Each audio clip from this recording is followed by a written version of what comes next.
Hi, I'm Tom. And I'm Molly. Welcome to Forensic Gameology, hosted by MoonlightCrew.com. Reviews for science. In 7 minutes or less. Maximum Throwdown, a dexterity game. And if you've watched some of my other videos, you'll know that I hate dexterity games. I love them.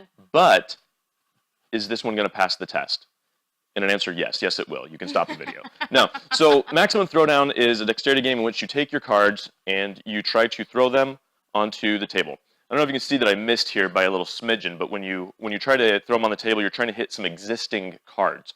So whenever I don't know if you see it underneath there, but when it comes to rest, it has to be on top of or touching or under a card that's already on the table. So you start with some amount of cards on the table, and you take turns, and you would throw some.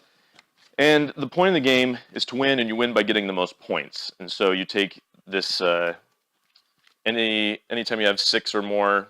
Or I guess for every 6 dice pips you have showing is worth 1 point at the beginning of your turn.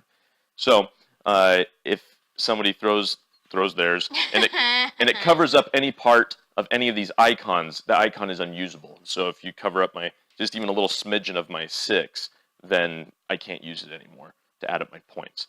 There's a lot more going on in these cards. The graphics are pretty simple, but they have a lot of different icons that allow you to steal cards from your neighbor, or when you throw it, it can miss and still stay on the table. You can draw extra cards and throw more cards, or attack somebody by making them discard cards. And that's the long and short of it. Simplicity versus complexity. I think this game is simple. You draw a card, throw a card. Those are the basic rules. Hard to get a card on the table unless you're really good at flicking. But even then, it's challenging in the beginning because there's only so few cards. But I think it's complex. The rules, the order in which you do the rules. I feel you evaluate everything in the beginning and then you throw. So you have to remember everything you evaluated. And we've had to explain it more than once. Every time we've introduced it to someone, we explain in the beginning and they're like, okay. And then they go, wait, what? And so it's a little bit more complex. I would not call this a complex game, but it's more complex than I think in a throwing dexterity game. Right. Definitely, this is a simple game. The rules get a little bogged down, and you just have to kind of repeat them. Like, once you've played one time, you'll know the rules. You're going to be fine. So very simple. When it comes to luck versus strategy, I think this game is subtly strategic. And there are some people we've played with that they'll just steal from anyone or attack anybody. But there's a lot of strategy that goes into who you choose to attack and where you choose to throw your card. And if you decide to use so they call when you can miss one of these pre-existing cards and still keep your card on the table, it's called a break. You decide when and how to use your breaks. Are you going to use it on purpose over here, or if you accidentally miss, are you going to save it for one of those accidental misses? So there's a lot going on in the strategy of this game, but there's some amount of luck. I mean, what cards do you draw?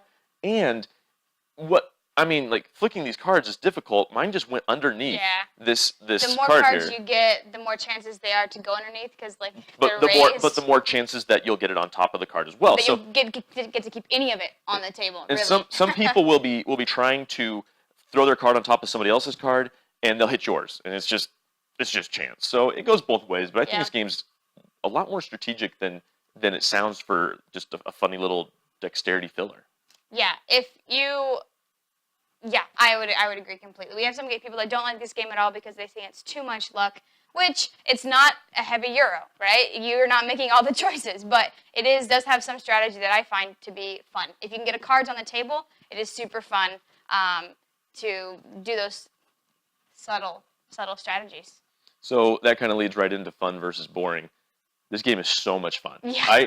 I tend to dislike dexterity games like Ghost Splits, Silly Tom, Horrible Dungeon Fighter. No, they're go great. Watch that review.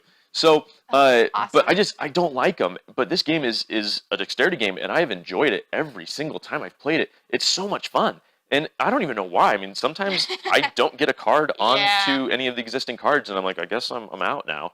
But even then, I'm enjoying myself. It's kind of goofy, but there's no forced humor. There's no jokes on the cards. There's nothing that one person would find subjectively funny and the other wouldn't. It's just a fun. It's just a blast of endorphins.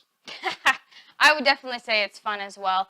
for all the same reasons. I've never had a boring time. There have been times where I haven't got a card on the table, but this game is so quick that those times it's just like, it's over. And I still am trying. I'm still trying, and I still try to mess other people up if I can, and try to win. But it is super fun.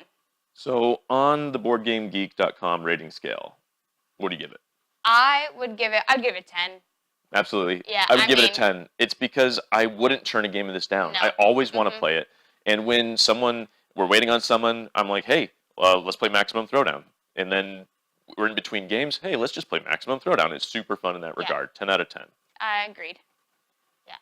Real quick, we just put up 7 videos, and we want to get more subscribers. I think we're under 100 still. We want to get to 500 subscribers. We want to get to more, but for 500, we're going to do a giveaway. And I make these glitter paintings. I don't know if you can see the awesome glitter in them.